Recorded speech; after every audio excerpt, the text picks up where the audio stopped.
Because here's the thing. So if you have, there are certain situations where, let's say you just have, let's say a modest amount. Let's say you have $1 million, because $1 million net worth. So, okay, you say, well, I'm not really worried. My $1 million, it's my house and it's a bank account or a brokerage account. Say, okay, well, tell me a little about your family. Okay, well, I have one son and he's on disability. I'm like, whoa, if you give that to your son, he's cut off a disability.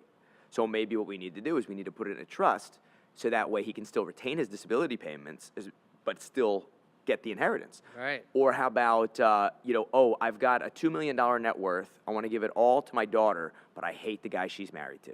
Okay, well, as soon as you give it to her outright, It's all marital. that's marital. Right. That's it. He's going to get it. Whereas if you leave it in trust and you could say, I want it to my daughter, and then this is the biggest question. I always know the answer to this question, but I ask it anyway. Say, hey, if your daughter were to die, would you want it going to your son-in-law or your grandkids? Always the grandkids. So we have a dynasty trust provision in there, and we have that in there. So there's a lot of reasons to use a trust. Avoiding probate is number one, but that have nothing to do with estate tax. Right. I mean, that's interesting. I think people don't get that. Like, a lot of people don't get that. I mean, as being a lawyer, I still don't.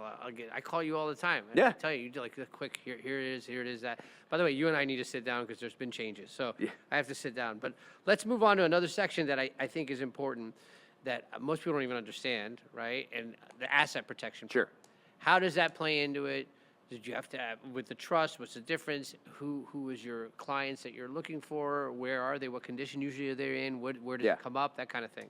So for asset protection, it's funny because one of the lines I always use when, just like you said, people are awkward talking about death. I always say the death rate is 100%. 100%. Death rate's 100%. But I always say in Florida, batting 1,000. Exactly. It's batting 1,000. But I always say if the death rate's 100% in Florida, the litigation rate is just under that, right? Everyone gets sued, and so we have to make sure you're protected well in advance of that.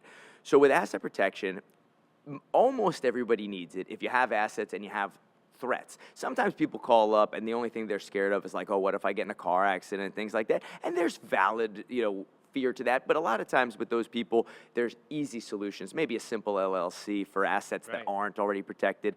But if they have, retirement accounts and homestead, those are already protected.